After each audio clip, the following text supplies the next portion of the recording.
안녕하세요. 코리아즈 시청자 여러분, 저는 이혜성입니다. 그리고 저는 챔보입니다. 안녕하세요. 반갑습니다. 대지를 쓴 미국의 유명한 소설가 펄벅은 한글에 대해서 이렇게 얘기를 했다고 합니다. 한글은 세계에서 가장 훌륭하고 단순한 글자이며 자음과 모음을 조합하면 어떤 음성 언어도 표기할 수 있다. 그쵸. 총균쇠로 유명한 세계적인 석학 자렛 다이먼드도 한글에 대해 완전히 극찬했는데요. 이런 말씀하셨어요. 세계에서 가장 훌륭한 문자 체계이다.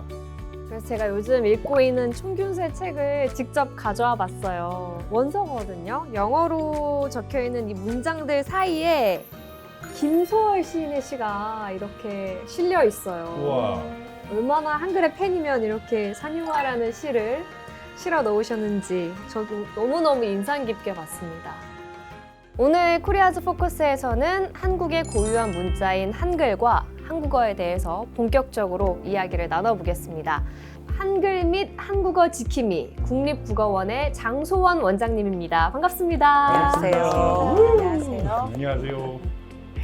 세계 각국에서 접속하신 한국어와 한국 문화를 사랑하는 시청자 여러분 반갑습니다. 국립국어원 원장 장소원입니다. 이어서 소개해드릴게요. 한국 문화를 정말 많이 사랑하는 에스토니아 출신의 마리아 엘산드라 코르베입니다. 안녕하세요. 네, 안녕하세요. 반갑습니다. 네, 안녕하세요. 저는 에스토니아에서 온 마리엘이라고 합니다. 한국에서는 이제 거의 5년째 살고 있고요.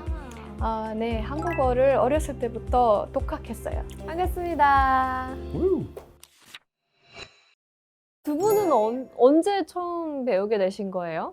15살 때 독학을 시작했는데 네. 드라마, 영화 그리고 음악을 이제 접하게 되면서 좀 이런 문화를 즐기기 시작해서 한국어를 그냥 이해하고 싶은 거예요. 에스토니아어와 너무 다른 언어예요. 진짜 이국적으로 느끼기도 하고 네, 한번 배워보고 싶었어요. 호주에서 영재고등학교 다니는데 거기서 대부분의 학생들은 한국계나 중국계 호주 사람들이었고 문화랑 언어를 배우면서 친해지지 않을까 싶었어요. 언어를 배우면서 많이 친해졌어요. 두 분은 한글과 한국어에 대해서 좀 어떻게 느끼셨어요? 모국어랑 많이 다른 점이라든지. 저 같은 경우에 독학을 해서 그런지 막 엄청 어렵거나 그렇게 느껴본 적이 없어요. 그러니까 항상 재미있게. 확실히 글자는 이제 빨리빨리 배울 수 있어요. 그게 진짜 한국어의 한글의 장점인 것 같아요. 한글 자체는 사실 굉장히 쉬운 문자죠. 맞아요. 그래서 처음 한글이 만들어졌을 때 아침에 일어난 애한테 한글을 가르치기 시작하면 아침나절에 다 배운다라고 해서 별명이 와. 아침글이었어요. 친구요. 예. 아마 에스토니아와 가장 큰 차이점은 그 높임말이랑 반말. 에스토니아는 그런 거 없어요. 한국어도 사실 그렇게 어렵다고 생각하지 않았는데 어려운 점은 그 문화적인 부분들. 똑같이 높임말, 존댓말, 서열 같은 네네. 것들은 원래 호주 같은 데서는 아예 그런 없는 자체가 거니까. 없어서 네, 갑자기 말부터 이 사람의 사회적인 그런 위치를 생각하면서 맞아요. 얘기를 해야 되니까 좀 답답하거나 머릿속으로. 헷갈릴 수도 있어요. 챔보 씨나 마리엘 씨는 그러면 한국어를 배울 때 나만의 팁 이런 게 혹시 있을까요? 저는 항상 언어를 배울 때는 이 순서대로 하는 거 제일 좋다고 봐요. 첫 번째 암기. 먼저 암기. 잠재 지식 많이 쌓여서 그때는 실천하게 해야 되는 거라고 생각해요. 그래서 처음에는 그냥 외우고 단어 외우고. 같은 거요? 단어는 하루에 한 100개씩 배운다면 오. 통계적으로는 2주 뒤에 30% 기억할 거예요. 계획적이시네요. 좀 예, 원래 열심히. 회계사라서 좀 계산적인 스타일입니다. 할 거면 효율적으로 하고 그 다음에는 더 빨리 나가서 대화하고 친구 사귀고 애인 사귀고 뭐 목표에 따라서 다 하실 수 있죠. 제일 중요한 두 가지가 있어요. 제 생각에.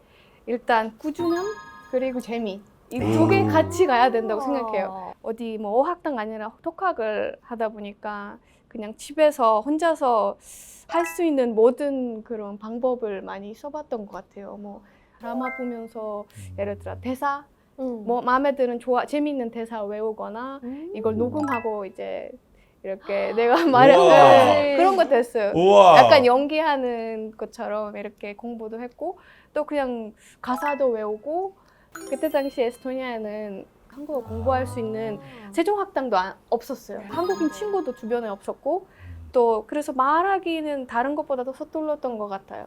근데 이제 대학교 들어가면서 처음으로 한국인 친구 만들었어요. 그럼 챔버 씨는 내가 언제 이렇게 한국어를 참 배우기 잘했다고 느꼈어요?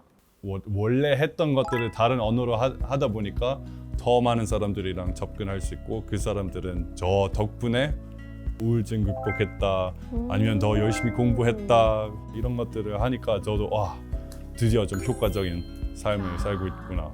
저에 대한 칭찬보다 제가 좋은 영향을 끼쳤을 때 그럴 때는 되게 행복해요.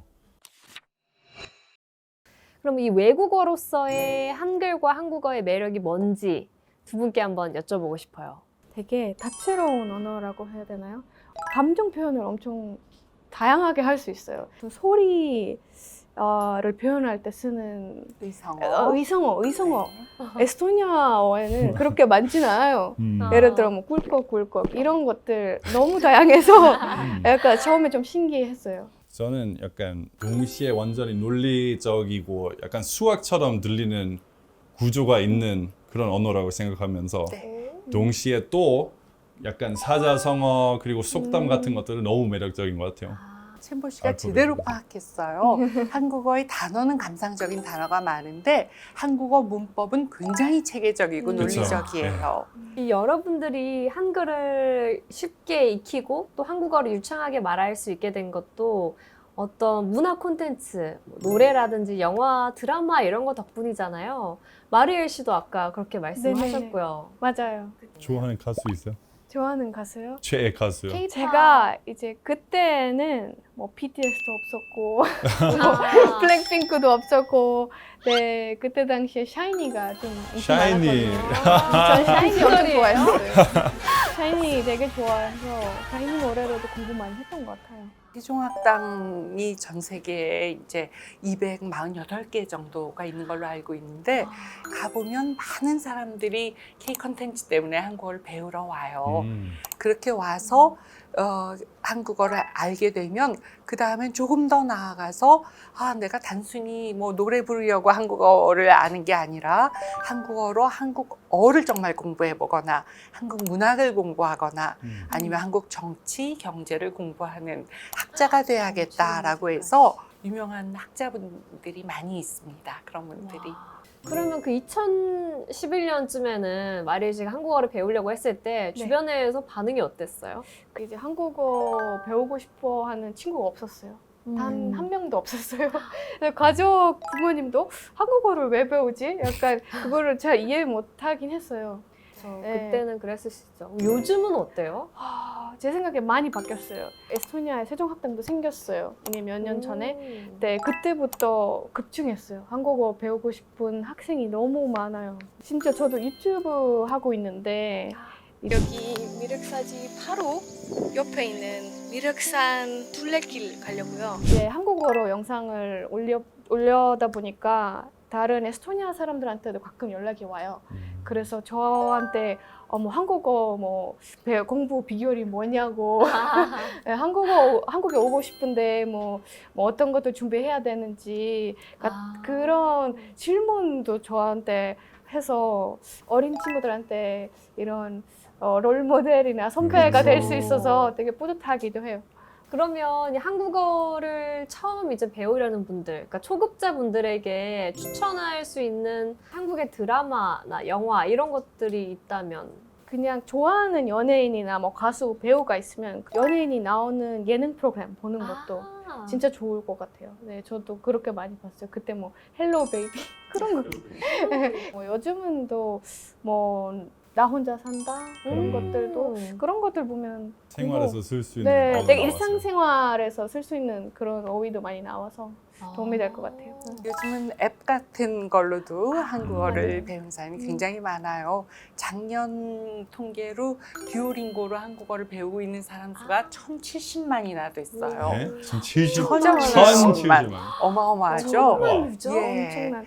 그리고 국립국어원의 한국어 교수학습 센터라는 온라인 사이트가 있는데 거기에는 K 컨텐츠로 한국어를 배울 수 있는 자료들이 많이 올라 있습니다.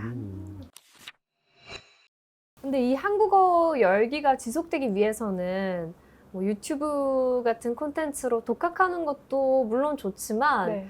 뭔가 전문적인 교육기관의 도움이 네. 또 중요할 것 같아요. 지금은 85개국에 248개나 세종학당이 있어요. 와우. 그리고 작년 1년 동안 세종학당을 통해서 한국어를 온 오프라인으로 배운 사람 수가 14만 명이에요. 14만 명 예, 한 해에. 예, 예. 그러니까 와, 이런 진짜 기관에서 많아요. 한국어 교재, 교과 과정, 등급별로 외워야 되는 단어 이런 게 있으면 우리가 낯선 곳에 갔을 때 지도가 있으면 훨씬 쉽게 길을 찾아갈 수 있는 것처럼 훨씬 더 효과적으로 언어를 배울 수가 있습니다. 최근에는 또 이 한국어를 정규 교과 과정으로 선정하는 국가들도 네. 많아졌다고 네, 들었어요. 전 세계 중고등학교에서도 한국어를 제2외국어로 공부하는 나라가 굉장히 많아요. 그리고 이렇게 우와. 단순한 교과목이 아니라 대학을 가기 위한 입학 과목으로 한국어를 지정한 나라도 태국이나 우와. 뭐 이렇게 8개 나라나 된다고 해요. 전 세계에서 한국어 혹은 한국학과 관련된 그 대학이 1,000군데가 넘습니다. 실제로 각 대학이나 공공기관에서 운영하는 그런 학습 교류, 장학 프로그램들이 많이 있는데 한국학중앙연구원이나 한국국제교류재단, 그리고 스터디 인 코리아 등에서 연수나 장학 프로그램 등 좀 더 전문적으로 한국과 한국어에 대해서 배울 수 있는 기회를 찾으실 수 있어요. 원장님, 국립국어원에서 어떤 프로그램도 하세요? 한국어가 단순히 외국 사람이 한국어를 배우기만 하는 게 아니라 이제는 한국어 선생님이 돼서 자기네 나라 사람한테 한국어를 가르쳐야 되는 시기가 왔다고 생각해요. 그렇죠. 그래서 K-티처라는 이름으로 전체 온라인 과정이고 무료로 한국어 무료. 교원을 양성하는 프로그램도 오. 운영하고 있습니다. 130시간의 이론 과목, 실습 과목을 듣고 시험에, 그것도 인터넷으로 시험을 봐서 합격을 하면 국립국어원장 명의의 이수증을 발급하게 됩니다. 그리고 또 한국에서 한국어를 배우고 세계적으로 활동하고 계신 분도 있나요? 네, 많이 있습니다. 지금 생각나는 분은 데이비드 맥케인이라는 교수님이세요. 이분은 1960년대에 평화봉사단 일원으로 한국에 왔어요. 그래서 안동을 방문했는데 거기서 김소월 시를 처음 접했다고 해요. 오. 아까 다이아몬드 책에 네, 김소월 네. 산유화가 실려 있었죠. 근데 그 김소월 시를 읽고 너무 감동을 받아서 내가 이 시를 한국의 시를 더 많이 번역을 해야겠다라고 해서 번역가가 됐고 그걸로 석사 박사 학위를 하버드 대학교에서 받아서 코넬 대학교랑 하버드대 교수를 하신 분이 계십니다. 또 이 K-팝을 중심으로 한국의 문화적 발전 사항에 대한 책을 쓰신 분이 있어요. 그 책의 제목이 좀 되게 재밌는데 새우에서 고래로 2000년 전쟁에서 K-팝으로 도약한 대한민국이라는 책을 쓰신 스페인의 라몬 파체코 파르도 교수님이에요. 근데 그분도 한국에서 유학하신 적이 있고 지금은 KF가 유럽에서 최초로 임명한 한국 석좌로 활동 중인 걸로 알고 있습니다. 그럼 오늘 마무리로 두 분 그리고 또 우리 원장님이 좋아하시는 그런 시 구절이나 노래 가사가 있다면 소개해 주세요. 희망이라는 단어를 말하고 싶어요. 또 특히 한국어 학습하는 학생들한테 희망이 필요하니까 또 히읗으로 시작한 좀 예쁜 단어 많은 것 같아요. 긍정적인 단어. 희열하다. 희망. 아니면 할인.